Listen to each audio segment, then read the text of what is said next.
बन्धुस्त्वं गुरुरिष्टदैवतमिति त्वत्पादपङ्केर्वं प्राप्तं मां परिपालयति सततं याचे निबद्धाञ्जलिः चित्तं मद्गुणदोषचिन्तनविदौ नः पुनमाकृताः श्रीस्त्यात्मगुरो त्वदङ्घ्रियुगलं हित्वा न मे सद्गतिः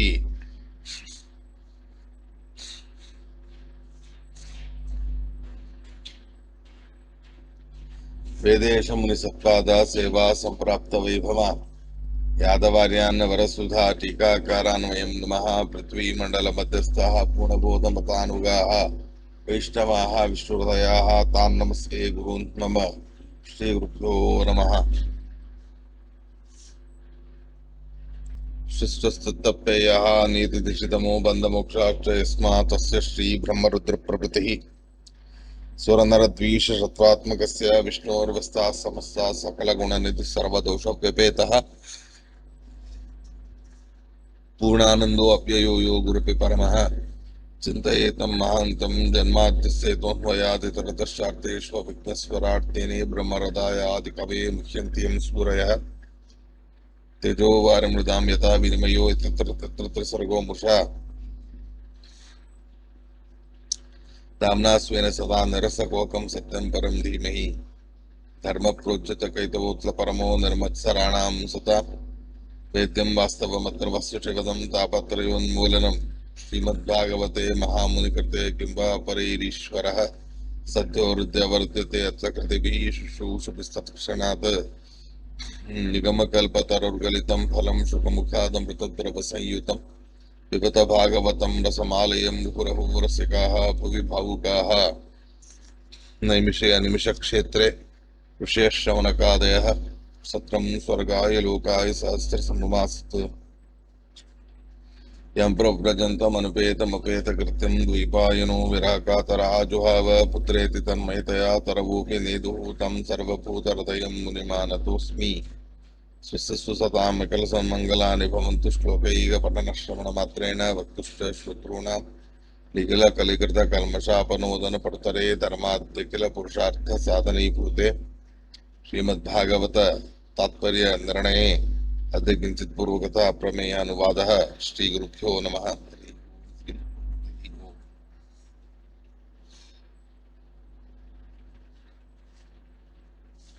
మూడవ స్కందము 10వ అధ్యాయము 33వ శ్లోకము నుండి ఇవాళ పాఠం ప్రారంభమవుతుంది. యదా రహితమాత్మానం భూతేంద్రియ గుణాశయైః స్వరూపేణ మయోపేతం పశ్యన్ స్వరాజ్యమృచ్చతి. యదా రహితమాత్మానం భూతేంద్రియ గుణాశయైః స్వరూపేణ మయోపేతం పశ్యన్ స్వరాజ్యం పృచ్చతి. శ్రీ గురుభ్యో నమః. హరి ఓం. తాత్పర్యాన్ని కూడా గమనించండి. స్వరూపేణ మయోపేతం,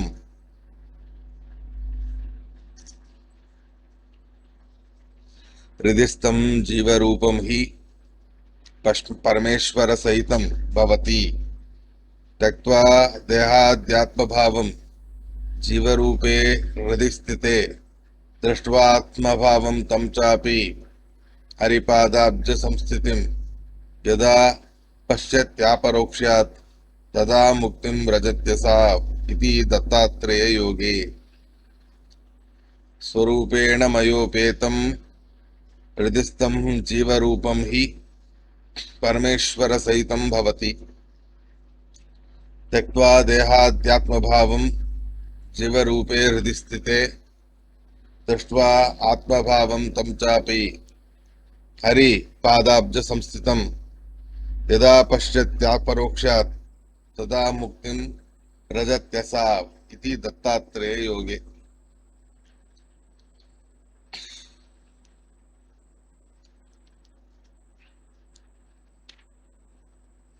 యదా రహితమాత్మానం భూతేంద్రియ గుణాశయైః స్వరూపేణ మయోపేతం పశ్యన్ స్వరాజ్యం పృచ్చతి. ఇక్కడ స్వరూపేణ మయోపేతం, తనదైనటువంటి రూపముతో నాతో సహితుడై ఉన్న నాతో సహితుడై అనేటటువంటి మాటని చెప్తూ ఉన్నారు శ్లోకంలో. శ్లోకాభిప్రాయం చిన్నదైనా కూడా అంత స్పష్టంగా మనకు తెలియకుండా పోతుంది. అంటే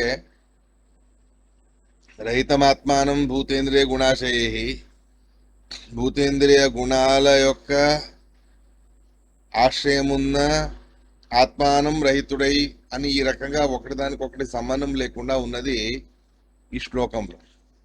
ఇటువంటి సందర్భంలో ఆచార్యుల వారు తాత్పర్యం అనేది చెప్పి విశేషంగా శ్లోకాభిప్రాయం ఏమిటో అన్నదాన్ని మనకు వివరిస్తారు. కాబట్టి ముందు తాత్పర్యాన్ని తెలుసుకుందాం. భగవంతుడు బ్రహ్మదేవుడితో అంటున్నాడు స్వరూపేణ మయోపేతం అని. ఏమిటిది స్వరూపేణ మయోపేతం అనేది అని అడిగితే, హృదిస్థం జీవరూపం హి పరమేశ్వర సహితం భవతి.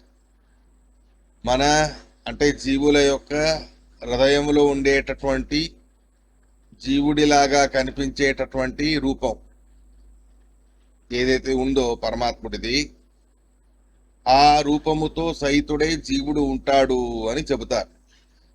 స్వరూపేణ మయోపేతం అంటే తనదైన రూపముతో యుక్తమైన నాతో సహితుడై అని అంటాడు భగవంతుడు. అంటే మన హృదయములో మనలాగానే ఉండేటటువంటి రూపం పరమాత్ముడిది ఉన్నది. మనలాగానే కనిపించే ఆ రూపం ఏదైతే పరమాత్ముడి రూపం ఉందో దాని జీవ రూపం అని అంటారు. అంటే జీవుడు కాదు, జీవుని రూపము లాగా రూపము కలిగినవాడు, జీవుని వలె కనిపించే రూపం. అటువంటి జీవుని వలె అంటే మనలాగానే మనదే అయినటువంటి రూపాన్ని ధరించి పరమాత్ముడు మన హృదయంలో ఉంటాడు. అలాంటి ఆ పరమాత్ముడి రూపాన్ని జీవరూపము అని అంటారు. ఇక్కడ దాన్నే స్వరూపము అని అంటున్నారు.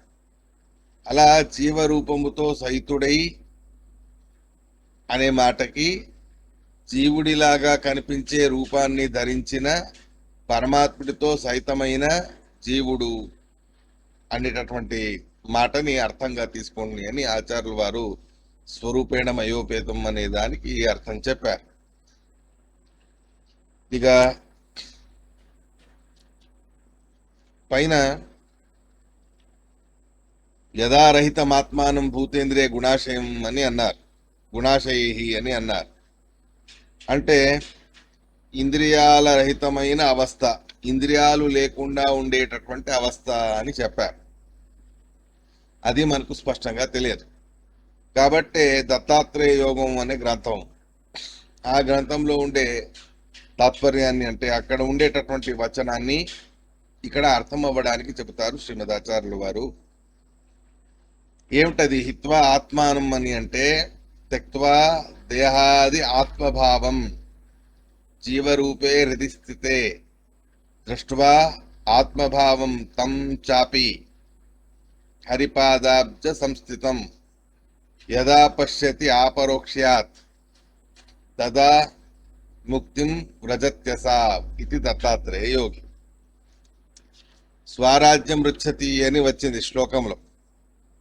స్వరాజ్యం రుచ్చతి అని అంటే మనదైన రాజ్యాన్ని మనం పొందుతాము అని అంటున్నారు. మనదైన రాజ్యం అంటే ఏమిటది? మోక్షం అని అభిప్రాయం. అలాంటి మోక్షం అనేది మనకు కలగాలి అంటే ఎలా? దానికి భూతేంద్రియ గుణాశయై రహితం ఆత్మానం అని చెప్తున్నారు. దాన్ని వివరిస్తారు శ్రీమదాచార్యులు వారు. త్యక్త్వా దేహాది ఆత్మభావం, దేహమే జీవుడు అనేటటువంటి భావనని త్యజించి జీవరూపే హృది స్థితే, జీవుడిలాగా కనిపించే జీవ సదృశమైన రూపాన్ని ధరించి మన హృదయంలో ఉన్నవాడు పరమాత్మ. అలా మన హృదయంలో ఉన్న ఆ పరమాత్ముడి విషయకంగా ఆత్మభావం, మన స్వామి ఆ పరమాత్మ అనేటటువంటి భావనతో ఎప్పుడైతే మనం దృష్ట్యా అప్రోక్ష జ్ఞానం అనేది పొందుతామో హరిపాదాబ్జ సంస్థితం ఆత్మభావం హరి పాదాబ్జ సంస్థితం, పరమాత్ముడి యొక్క పాద కమలముల యందు మూలైన భాగం. ఉన్నటువంటి జీవుడి యొక్క అవస్థ.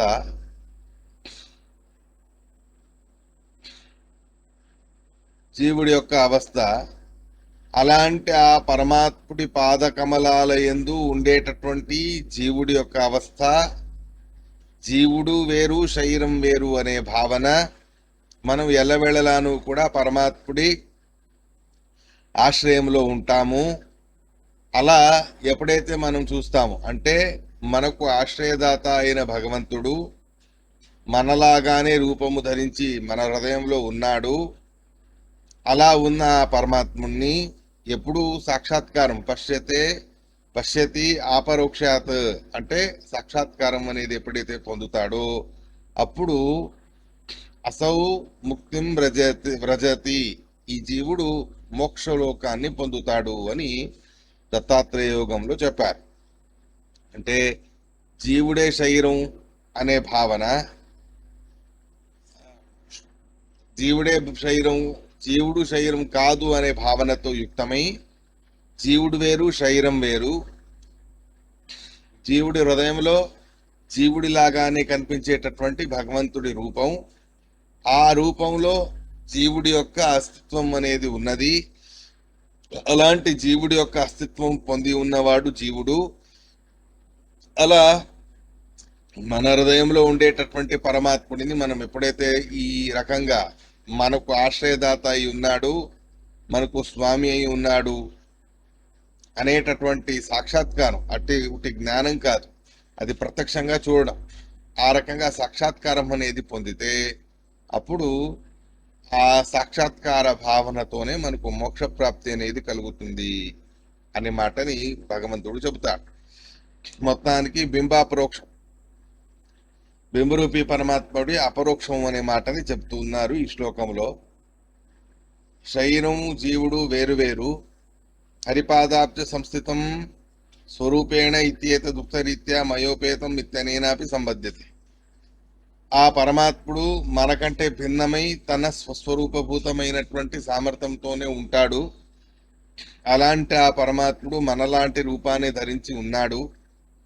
అటువంటి ఆ పరమాత్ముడి యొక్క దర్శనం అనేది మనకు ఎప్పుడు సాక్షాత్కార రూపంగా కలుగుతుందో అప్పుడు మోక్షలోకం అనేది పొందడం వీలవుతుంది అనే మాట చెప్తూ ఉన్నారు. ఇంకా శ్లోకాభిప్రాయాన్ని చూస్తే, లోకో అధికారీ జన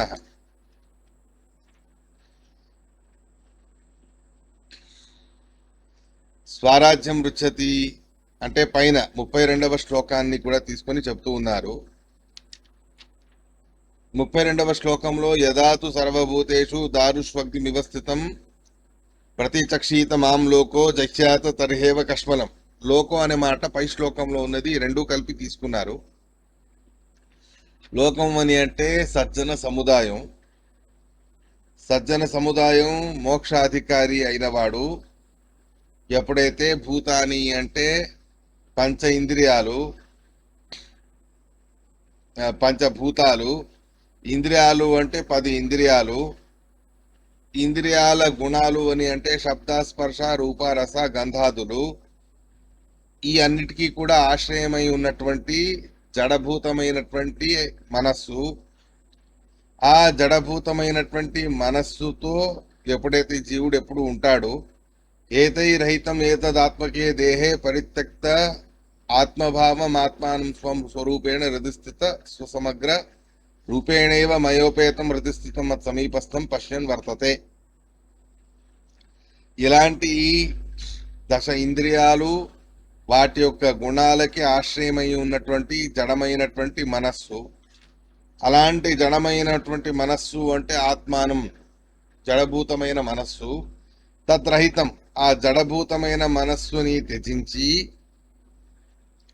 ఇటువంటి ఈ శరీరంలో ఆత్మభావాన్ని త్యజించి, జీవుడే శరీరం శరీరమే జీవుడు అనే భావనని త్యజించి, స్వరూపముతో అంటే తనలాగానే కనిపించే తనదైన రూపముతో హృదయస్థితం, హృదయంలో ఉండేటటువంటి పరమాత్ముణ్ణి సమగ్రమైన ఆ పరమాత్ముణ్ణి ఎప్పుడైతే హృదయస్థితం మయోపేతం, నాతో పాటు ఉండేవాడు, నాలాగానే ఉండేవాడు అనే భావనతో ఆత్మాంతర్యం అంటే జీవుడి యొక్క సాక్షి మనస్సులో హృదయంలో ఉన్నటువంటి పరమాత్ముడు తన యొక్క స్వధర్మం అంటే తన యొక్క సర్వోత్తమత్వం మొదలైనటువంటి గుణగణాలతో యుక్తమై ఉన్న ఆ పరమాత్ముడిని ఎప్పుడైతే జీవుడు చూస్తాడో తదా స్వరాజ్యం రుచతి, తన యొక్క రాజ్యాన్ని విడిచిపెట్టి అంటే తన యొక్క రాజ్యాన్ని అంటే మోక్షలోకం అనబడే రాజ్యాన్ని పొందుతాడు. ఆత్మానం హృదిస్థితం స్వరూపేణ స్వధర్మేణ జీవత్వేన పశ్యన్ ఇతివ తదా స్వరాజ్యం స్వరాగ విషయం మోక్షం గచ్చతి ఇత్యర్థః. స్వరాజ్యం అని అంటే తనకు ఇష్టమైనటువంటి మోక్షలోకం అని చెబుతారు. తనకు ఇష్టమైనటువంటి మోక్షలోకాన్ని రిచ్చతి అంటే పొందుతాడు జీవుడు.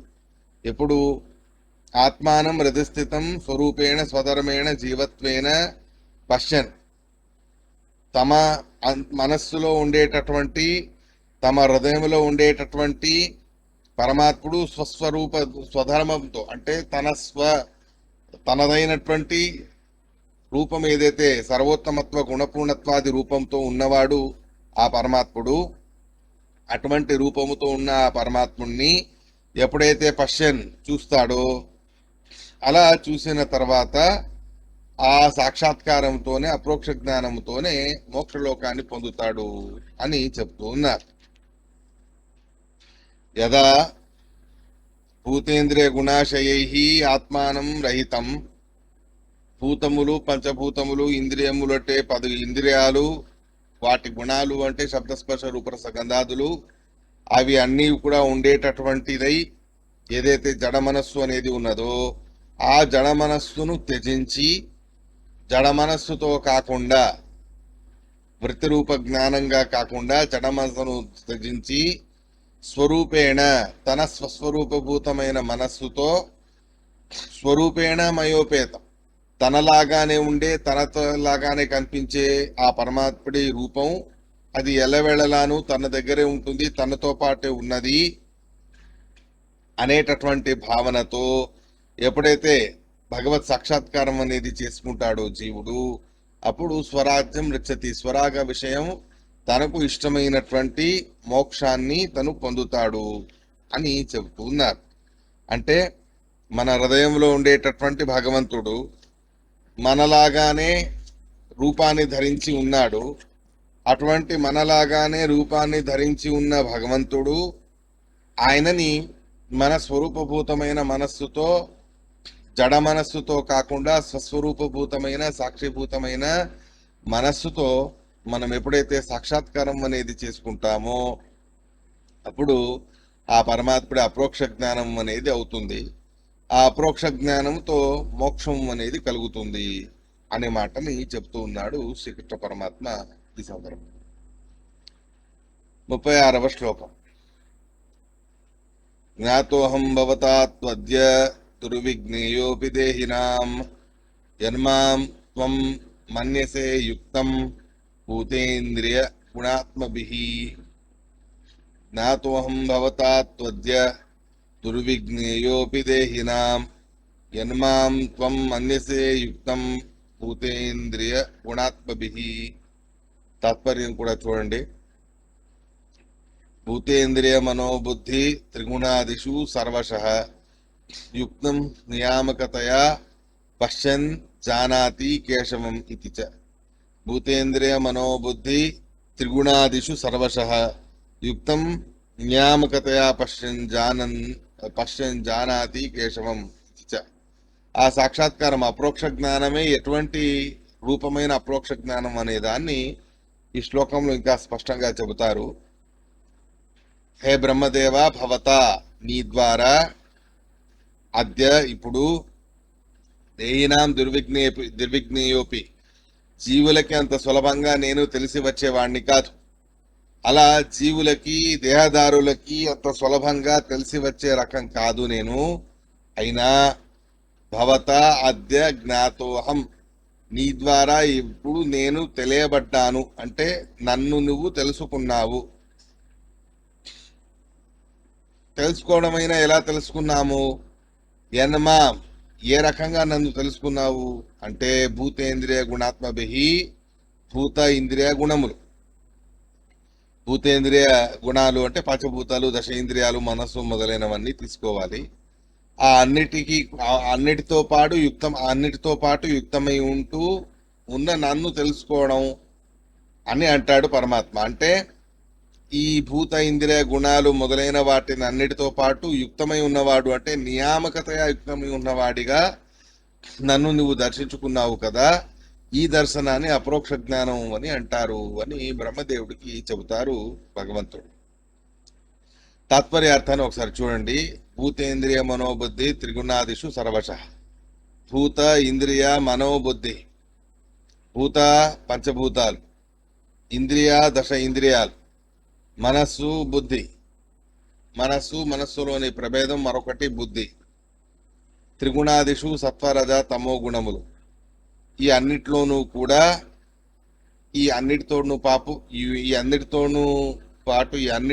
కూడా యుక్తం ఉన్నవాడు పరమాత్మ. ఉన్నవాడు అంటే ఎలా ఉన్నాడు? మనలాగా తప్పనిసరిగా ఉన్నాడు అని కాదు, నియామకతయ వాటిని అన్నిటినీ నియమన చేస్తూ ఆ అన్నిటిలోనూ కూడా అన్నిటితో పాటు ఉన్న పరమాత్ముణ్ణి నియామకత్వేన అంటే నియామకుడే ఉన్నాడు అనే భావనతో ఎప్పుడైతే చూసి జానాతి తెలుసుకుంటాడో కేశవం పరమాత్ముణ్ణి, అప్పుడు అది అపరోక్ష జ్ఞానం అని అనిపించుకుంటుంది.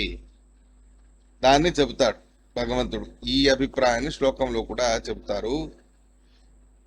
దేహినాం దుర్విజ్ఞేయోపి, దేహదారులకు నన్ను తెలుసుకోవడం సులభం కాదు, దుర్విజ్ఞేయుణ్ణి అయినప్పటికీ కూడా ఇప్పుడు భవతా జ్ఞాతోహం, నీ ద్వారా నేను తెలియబడ్డాను. ఎలా తెలియబడ్డాను? భూతేంద్రియ గుణాత్మభి యుక్తం మాం యన్మన్యసి. భూత ఇంద్రియ గుణాలు, దశ ఇంద్రియాలు, పంచభూతాలు, మొత్తానికి జగత్తు.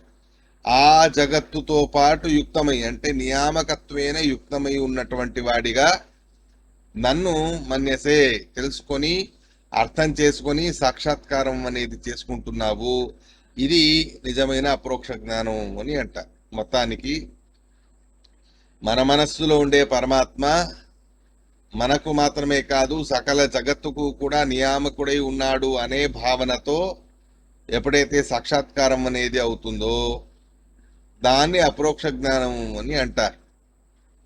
అది జడ మనస్సుతో మనకు తెలుస్తుంది. ఎలాగూ భాగవత పురాణాలు మొదలైనవన్నీ అధ్యయనాలు చేయడంతో వృత్తి మనస్సు అంటే జడ మనస్సు, ఆ జడ మనస్సులో ఉండేటటువంటి వృత్తి జ్ఞానం, ఆ వృత్తి జ్ఞానంలో మనకు పరమాత్ముడు సర్వనియామకుడు అని పుస్తకాల ద్వారా తెలిసింది ఇప్పుడు. కానీ పుస్తకాల ద్వారా కాదు, అపరోక్ష జ్ఞానం అని అంటే పుస్తకాలు లేకుండానే, జడమైన అంతఃకరణం లేకుండానే స్వరూపభూతమైనటువంటి సాక్షి అనబడే మనస్సుతోనే భగవంతుణ్ణి సర్వనియామకుడై ఉండేవాడిగా ఎప్పుడైతే మనం సాక్షాత్కారం అనేది చేసుకుంటామో ఆ సాక్షాత్కారానికి అపరోక్ష జ్ఞానం అని అంట. ఏదో పరమాత్ముని ఉట్టిగా చూసాము అలా అనే రకంగా యుద్ధంలో అందరూ చూశారు, అది అపరోక్ష జ్ఞానం కాదు. అది అనుభవానికి వస్తుంది. సకల జగత్తు యొక్క నియామకుడే ఉన్నాడు అనేది అనుభవారూఢం చేసుకొని అనుభవించి మరీ చూడడం ఏదైతే ఉంది కదా, దాన్ని సాక్షాత్కారం అని అంటారు. అటువంటి ఆ సాక్షాత్కారాన్ని జీవుడు ఎప్పుడైతే పొందుతాడో దాన్ని అపరోక్ష జ్ఞానం అని అంటారు. అలాంటి సాక్షాత్కారాన్ని ఇప్పుడు నువ్వు పొంది ఉన్నావు హే బ్రహ్మదేవ అని బ్రహ్మదేవుడికి చెప్తూ ఉన్నాడు భగవంతుడు. 39వ శ్లోకం. పితోహమస్తు భద్రం తే లోకానాం విజయేచ్ఛయా యదస్తౌషీద్ గుణమయం నిర్గుణం మానువర్ణయన్. ప్రీతోహం అస్తు భద్రం తే లోకానాం విజయేచ్ఛయా యదస్తౌషీద్ గుణమయం నిర్గుణం మానువర్ణయన్. తాత్పర్యాన్ని కూడా చూడండి.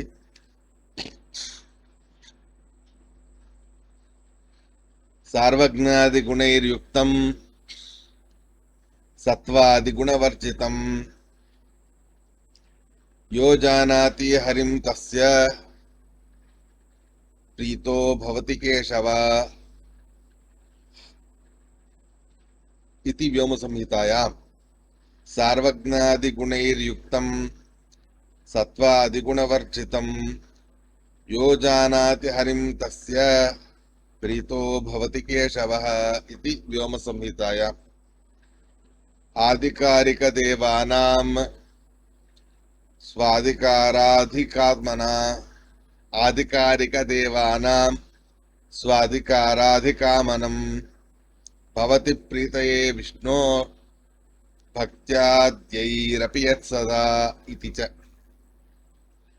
आधिकारिक देवानां स्वाधिकाराभिकामनं भवति प्रीतये विष्णोर् भक्त्याद्यैरपि यत्सदा इति. ఇదంతా అయిన తర్వాత బ్రహ్మదేవుడు రెండు వరాలు అడిగాడు పరమాత్ముణ్ణి. ఒకటేమిటి, సకల లోకాలని తను గెలవాలి అని. సకల లోకాలని తను గెలవాలి అని అంటే సృష్టి చేయాలి అనే అభిప్రాయాన్ని పెట్టుకొని ఇక్కడ విజయచ్చయ అని చెప్పారు. అలా సకల లోకాలని సృష్టి చేయాలి, ఆ సృష్టి చేయాలి అనే అభిప్రాయంతో నన్ను స్తోత్రం చేశావు కదా, అలా జగత్తును సృష్టి చేయాలి అనే ఉద్దేశంతో నన్ను స్తోత్రం చేస్తున్నందుకు నాకు బాగా సంతోషం కలిగింది అని అంటాడు భగవంతుడు. ఇక్కడ కొన్ని విషయాలు ఏమిటి అంటే, ఇప్పుడు ఇది సకామ కర్మ అయింది కదా, మోక్షం అడిగితే తప్పులేదు, జ్ఞానభక్తి వైరాగ్యాలు అడిగితే తప్పులేదు.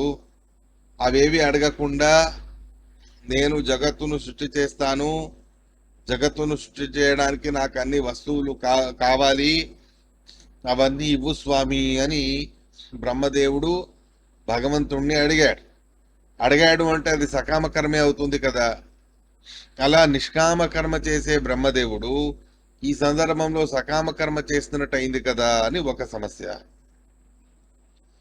రెండోది ఏమిటి అంటే, శ్లోకంలో గుణమయం నిర్గుణం అని చెప్పారు.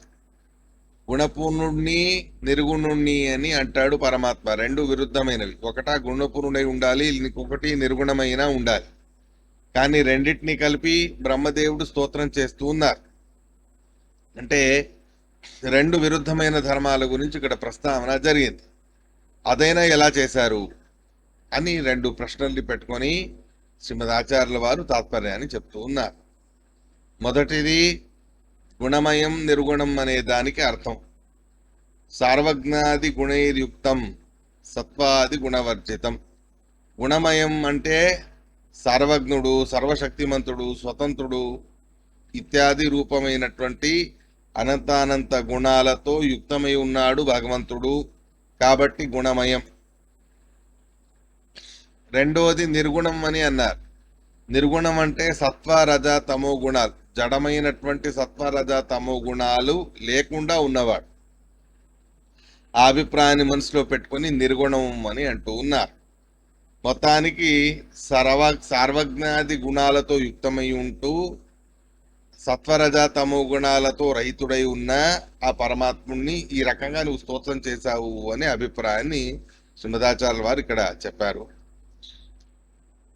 ఇక ఈ రకంగా ఎవరు తెలుసుకుంటారు, యో జానాతి, ఎవరు పరమాత్ముడిలో స్వస్వరూపభూతమైన అనంత గుణాలు ఉన్నాయి,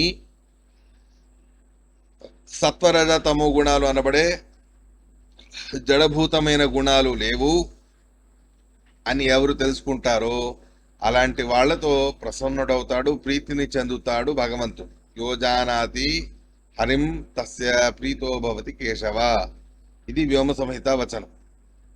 ఇలా భగవంతుణ్ణి అనంత గుణాలతో యుక్తమై ఉన్నాడు.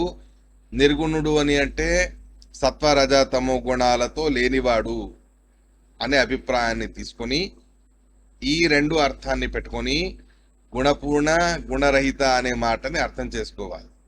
ఇలా ఎవరైతే అర్థం చేసుకుంటారో, ఇలా ఎవరైతే పరమాత్ముడి గురించి తెలుసుకుంటారో అలా తెలుసుకున్న వాళ్ళతో చాలా ప్రీతుడవుతాడు, ప్రసన్నుడవుతాడు, ప్రీతి చెందుతాడు పరమాత్మ. ఇది ఒకటి. రెండు విరుద్ధమైన ధర్మాలు చెప్పారు అంటే రెండిటికి అభిప్రాయం వేరే. సత్వరజ తమో గుణాలు లేవు కాబట్టి నిర్గుణుడు. సర్వజ్ఞ, శక్తి సామర్థ్యాలు, ఓజస్సు, తేజస్సు, సహనం మొదలైనటువంటి అనంతమైన గుణాలు పరమాత్ముడిలో ఉన్నాయి. ఆ అనంతమైన గుణాలు ఉన్నాయని చెప్పి గుణమయ అని కూడా అన్నారు. ఇలా రెండూ తీసుకుని రెండింటిని ఈ రకంగా ఎవరైతే తెలుసుకుంటారో అలాంటి వాళ్ళు పరమాత్ముడి ప్రీతికి పాత్రులు అవుతారు. ఒకటి. రెండో ప్రశ్న ఏంటి? బ్రహ్మదేవుడు అధికారి. అధికారి అయినటువంటి బ్రహ్మదేవుడు ఈయన తనదైన అధికారాన్ని అడగడం అది కూడా భగవంతుడి సంతోషానికి కారణమవుతుంది. ఇదేదో జగత్తును ఆయన అడిగాడు కదా అని చెప్పి సకామ కర్మ చేశాడు అనే అభిప్రాయం కాదు. నిష్కామ కర్మ చేసేవారైనప్పటికీ కూడా అధికారం తనది. సృష్టి చేసేటటువంటి అధికారం భగవంతుడు తనకు ఇచ్చినది.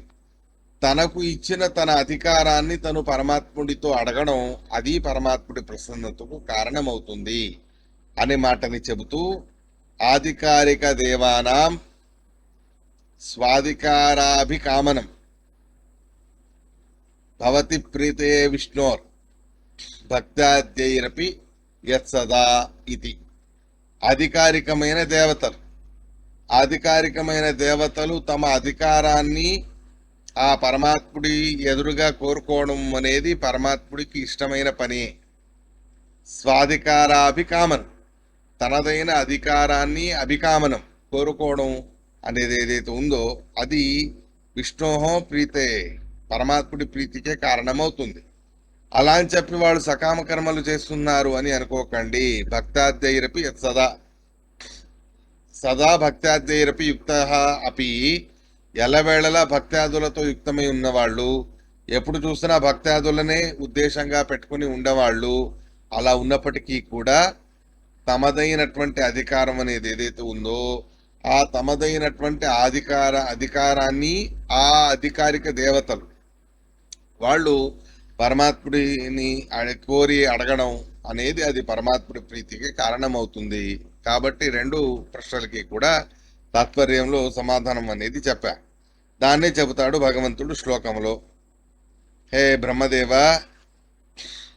మా గుణమయం నిర్గుణం అనువర్ణయన్ యస్తౌషీద్, మాం నిర్గుణం గుణమయం అనువర్ణయన్, అనంత గుణాలతో పూర్ణుడై సత్వరజ తమో గుణాలతో రహితుడై ఉన్న నన్ను అనువర్ణయన్, నన్ను వర్ణన చేస్తూ లోకానాం విజయేచ్ఛయ, చతుర్దశ భువనాలని సృష్టి చెయ్యాలి అనే కోరికతో యతః ఏ కారణాన అస్తౌషీద్ నన్ను స్తోత్రం చేశావో అలాంటి నీకు భద్రంతే మంగళము కలగాలి. అహం ప్రీత అస్తు, నేను ప్రసన్నుడై ఉన్నాను. అహం ప్రీత, నేను ప్రసన్నుడై ఉన్నాను. తే భద్రం అస్తు, నీకు మంగళం కలుగుగాక అని భగవంతుడే చెప్తూ ఉన్నాడు. అంటే బ్రహ్మదేవుడు తనదైన అధికారం జగత్తు సృష్టి చేయడం, తనదైనటువంటి అధికారాన్ని తను కోరుకోవడం అది పరమాత్ముడి ప్రీతికే కారణమవుతుంది. కాబట్టి ఇది దేవతలకి మాత్రమే చెప్పారు. మనం దేవతలు కాదుగా, కాబట్టి అది కావాలి ఇది కావాలి అని మనం అడగకూడదు. మన అధికారంలో ఏముందో మనకే తెలియదు. అలాంటిది మన అధికారంలో ఏదుందో మనకే తెలియనప్పుడు మనం ఏం అడుగుతాం పరమాత్మని? కాబట్టి మనకు సంబంధించి కాదు, దేవతలకి సంబంధించి ఈ విషయాన్ని చెప్తూ ఉన్నారు. ముందు రుద్రదేవుడు నాకు 6 భార్యలు ఇవ్వండి, సృష్టి చేయాలి అని అడుగుతారు. ఈ చాలా విషయాలు ఇంద్రదేవుడు కూడా ముందు వస్తారు. ఆయన కూడా నాకు స్వర్గలోకాధిపత్యం ఇవ్వండి అని అడుగుతారు. ధ్రువరాజు గారి చరిత్రలో కూడా ఆ మాట వస్తుంది. మొత్తానికి అలాంటి తమ అధికారంలో ఉన్నది ఏదైతే ఉందో దాన్ని భగవంతుడిని అడగడం అది భగవంతుడి ప్రసన్నతకే కారణమవుతుంది అనే మాటని ఈ సందర్భంలో చెప్తున్నారు. చతుర్థ స్కంద భాగవతంలోనూ కూడా ఈ విషయాన్ని అక్కడ కూడా ప్రస్తావన అనేది చేస్తారు. 41వ శ్లోకం. పూర్తేన తపసా యజ్ఞైర్ దానైర్యోగైః సమాధినా రాజ్యం నిశ్రేయసం పుంసాం మత్ప్రీతిస్తత్వవిన్మతం పూర్తేన తపసా యజ్ఞైర్ దానైర్యోగైః సమాధినా రాజ్యం నిశ్రేయసం పుంసాం మత్ప్రీతిస్తత్వవిన్మతం. తాత్పర్యం: నిశ్రేయసం రాజ్యం, మోక్షేపి రంజనీయా మత్ప్రీతిరేవ, ముక్తస్యాపి హరిః ప్రీతిః సర్వతోప్యనురంజతే ఇతి వామనే.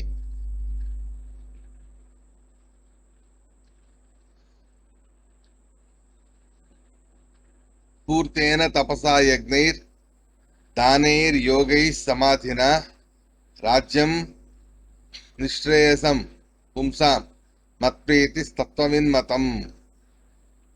ఈ శ్లోకం కూడా ఇంచుమించుగా సుమారుగా పైన చెప్పిన తత్వాన్ని కలిపి చెప్తారు. పరమాత్ముడి ప్రీతికి కారణాలు ఏవి అనేవి ఒకటొకటిగా చెప్తూ వస్తున్నా.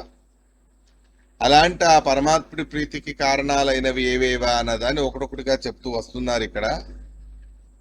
మొత్తానికి పూర్తేన తపసా యజ్ఞైర్ దానైర్ యోగైః సమాధినా రాజ్యం నిశ్రేయసం పుంసాం మత్ప్రీతిస్తత్వవిన్మతం. నిశ్రేయసం రాజ్యం, ఇలా అన్వయాన్ని చెబుతున్నారు శ్రీమదాచార్యులు వారు. దేవతల విషయం చెప్పారు. దేవతల విషయాన్ని చెప్పి మళ్ళీ ఇక్కడ సామాన్యంగా భగవంతుడు సామాన్యంగా అందరూ జీవుల విషయంలో ఈ మాటని చెప్తూ ఉన్నారు. ముక్తేనాప్యుత్తమాధికారిణా సర్వతః పూర్తాదితో హరే ప్రీతిరేవ అనురజ్యతే యోగ్యతానుసారేణ ఇష్యతే ఇత్యర్థః. మోక్షేపి రంజనీయా మత్ప్రీతిరేవ, మోక్షములోనూ కూడా రంజనీయ అంటే యద్యపి అక్కడ యజ్ఞయాగాదులు చేయాల్సిన అవసరం లేదు. యజ్ఞయాగాదుల కోసమని మోక్షలోకం కోసమని యజ్ఞయాగాదులు చేస్తారు. కానీ మోక్షలోకాన్ని పొందిన తర్వాతను కూడా ఆ మోక్షలోకంలోనే రంజనీయ ఏష్టవ్య పరమాత్ముడిని నానా రకాలుగా యజ్ఞయాగాదుల ద్వారా కర్మ ఫలితం అనేది లేనప్పటికీ కూడా అక్కడ నానా రకాలుగా యజ్ఞయాగాదులు ఏవైతే ఉన్నాయో అలాంటి యజ్ఞయాగాదుల ద్వారా అక్కడ కూడా పరమాత్ముడిని ప్రసన్నం అనేది చేసుకుంటూ వెళ్ళాలి. ఆ విషయాన్ని చెబుతారు. ముక్తేనాపి ఉత్తమాధికారిణ సర్వతః పూర్తాదితో హరే ప్రీతిరేవ అనురజ్యతే యోగ్యతానుసారేణ ఇష్యతే ఇత్యర్థః. మోక్షాన్ని పొందిన తర్వాతను కూడా ముక్తస్యాపి హరే ప్రీతి సర్వతోప్యనురజ్యతే. అనురజ్యతే అంటే పరమాత్ముణ్ణి యజ్ఞయాగాదుల ద్వారా ప్రసన్నం చేసుకోవడం ఇక్కడ ఎలాగో అలాగే మోక్షలోకంలోనూ కూడా యజ్ఞయాగాదుల ద్వారా పరమాత్ముణ్ణి ప్రసన్నం చేసుకోవడం అనేది మోక్షలోకంలో చేయడం, ముక్తులు ఈ రకంగా చేయడం, అది హరే ప్రీతి పరమాత్ముడి యొక్క ప్రీతికే కారణమవుతుంది. అలాంటి ఆ ముక్తులు కూడా మోక్షాన్ని పొందిన వాళ్ళు కూడా పూర్తేన తపసా యజ్ఞైర్ దానైర్ యోగై సమాధిన నిశ్రేయసం రాజ్యం మత్ప్రీతి తత్వవిన్మతం. తత్వవిన్ అంటే అప్రోక్ష జ్ఞానాన్ని సాధించి మోక్ష లోకాన్ని పొందిన వాళ్ళు. అలాంటి మోక్షలోకాన్ని పొందిన వాళ్ళందరి విషయంలోనూ కూడా మోక్షలోకం పొందిన తర్వాతను కూడా పూర్తయిన తపసా యజ్ఞ ఇష్టాపూర్తాలు, దాన ధర్మాలు, సమాధి అంటే సమాధి అవస్థ, రాజ్య పరిపాలన, నిశ్రేయసం రాజ్యం. ఆ నిశ్రేయసం అనబడే రాజ్యం అంటే మోక్షలోకం అనబడేటటువంటి రాజ్యంలో ఉపభోగం చేయడం మొదలైనవన్నీ కూడా ఏవైతే మోక్షలోకంలో ఉండే ముక్త జీవరాశులు చేసేటటువంటి కర్మలోనేవి ఏవైతే ఉన్నాయో అలాంటి ఉత్తమాధికారులు అందరికీ కూడా నిశ్రేయసే. మోక్షలోకంలోనూ కూడా ఈ రకమైనటువంటి పూర్త తపస యజ్ఞ దాన ఇత్యాదులన్నీ కూడా చేసినప్పటికీ కూడా ఈ అన్ని చేయడంతోనూ కూడా భగవంతుడు ప్రసన్నుడే అవుతాడు, ప్రీతిని చెందుతాడు. అతత్వ విధాంతు పూర్తాదిన స్వర్గాధికమైవ రాజ్యం. జ్ఞానం లేని వాళ్ళు, అప్రోక్ష జ్ఞానం లేని వాళ్లకు ఇష్టాపూర్తాదుల ద్వారా స్వర్గాది లోకాల ప్రాప్తి అవ్వడమే వాళ్ళకి రాజ్యం. కానీ ముక్త జీవరాశులకి అలా కాదు. ముక్త జీవరాశులకి మోక్షం అనబడేటటువంటి రాజ్యం అంటే తమ రాగ విషయం, తమకు అపేక్షితమైనటువంటి మోక్షం. అటువంటి తమకు అపేక్షితమైనటువంటి మోక్షాన్ని పొందినా కూడా అక్కడ వాళ్ళు చేసే ఇష్టాపూర్త ఇత్యాదులు ఏవైతే ఉన్నాయో అలాంటి వాటితోనూ కూడా పరమాత్ముడు ప్రీతినే చెందుతాడు. ఇలా భగవద్భక్తులు చేసే పనులతో మోక్షలోకంలోనూ కూడా ఈ రకంగా పరమాత్ముడు ప్రసన్నుడవుతాడు అని స్వయం పరమాత్ముడే చెప్తూ ఉన్నాడు. ఇక ముందు ఇంకో 2 శ్లోకాలతోనూ కూడా బ్రహ్మదేవుడికి ఉపదేశం అనేది చేస్తారు. ఒక శ్లోకానికి తాత్పర్యం అనేది ఉన్నది. అదేమిటా అన్నదాన్ని మనం రేపటి రోజు తెలుసుకుందాం. ఇవాటికి శ్రీకృష్ణ అర్పణమస్తు.